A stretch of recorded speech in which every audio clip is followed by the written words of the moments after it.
Today they're tackling the impossible. This is Cooking with Mary Sue. As you can see, we're getting more packed up. We have about, what, 20 boxes you said over there? Somewhere close to 20 boxes packed up.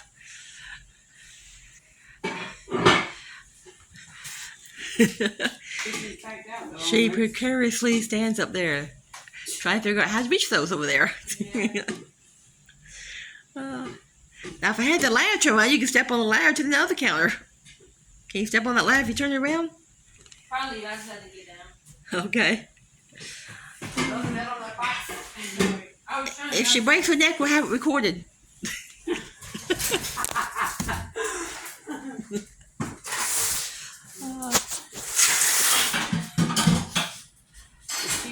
She did it on purpose. Yeah.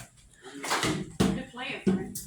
Huh? Good plan. What are you talking about? The boss says they're not working hard enough, not fast enough, not going fast enough, but they have 20 boxes packed. That's pretty damn good. Are you going to catch this plate? No. Somebody better catch it. I'm washing dishes. Oh, we have so much fun here unpacking everything. It's going to feel like I'm moving in again in a few months. It's going to be fresh and new for you. I tried talking them into unpack it for them, but they won't do it.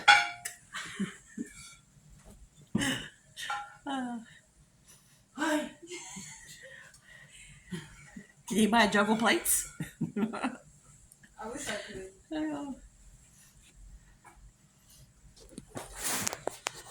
That's it for today. We have more packing to do. We'll be back tomorrow.